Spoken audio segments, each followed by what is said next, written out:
Всем привет! Значит, хотелось бы поговорить о такой вот интересной такой неисправности, нетипичной, скажем так, которая проявляется так очень интересно. Значит, на автомобиле, например, вот автомобиль ВАЗ-2112, у него произошла такая интересная история с ним. То есть автомобиль на скорости от 80 км в час стал издавать такой басовитый гул.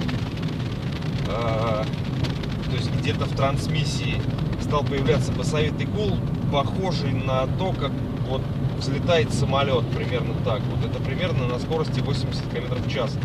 Суть в том, что как только вы включаете нейтральную передачу, этот звук становится намного тише.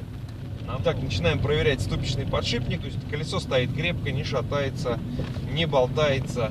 В общем, левое, правое, то есть все колеса, ничего не болтается, все стоит четко и ровно.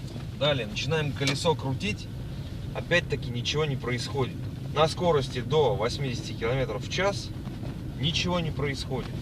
Никаких шумов, все тихо. Как только вы начинаете ехать, ну можно даже сказать от 60 начинается это уже все. На 80 это уже конкретно все слышно. И вот эта вот плавающая неисправность просто выносит вам мозг, и вы не можете ничего с этим сделать. Вы начинаете думать, да, значит надо проверить масло в коробке, может быть что-то с коробкой. Начинаете уже как-то думать, соображать, что же делать. На самом деле все это происходит из-за ступичного подшипника. У него есть такая особенность. Не всегда он сразу проявляет себя на скорости там 10-20 км в час. Там, при трогании вы слышите, там, при поворотах вы слышите. В нашем случае подшипник шумит и по прямой, и на поворотах. Так, значит, неисправность нашлась только когда автомобиль был вывешен, то есть было вывешено одно колесо. Вот, завели автомобиль, тронулись с места, вот, и немного даже, так сказать, подгазовывая, колесо вращалось, и сразу было слышно под нагрузкой, как гудит подшипник. То есть правый подшипник у нас гудел, вот, поочередно вывешивали колеса и обнаружилось, что гудит именно правый.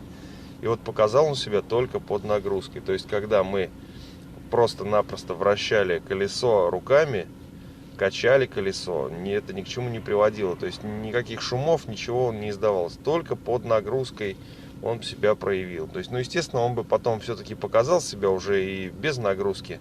Вот, но это когда уже совсем подшипник бы развалился. Вот, то, что это исходило именно из передней части автомобиля, это не вызывало вообще никаких сомнений. Как бы при выключении передачи, как я уже говорил, вой становился немного тише. То есть если бы гудел задний подшипник, то он бы гудел одинаково, потому что на него как бы нагрузка шла бы постоянно одинаковая. Так что неисправность подшипника была обнаружена заранее, до того, как он развалится совсем. То есть если вы собрались куда-то там в дальнюю дорогу, вот, и услышали вот такой вот вой, то знаете, это у вас подходит ступичный подшипник, который нужно менять срочно. С такой неисправностью ехать куда-то на дальнюю дорогу нежелательно, потому что может подшипник и заклинить, и развалиться дорога, и это очень-очень нехорошо, скажем так. Спасибо всем за внимание. Если кому-то это видео было полезно, ставьте лайки или дизлайки, неважно. В общем, всем спасибо за внимание, всем пока.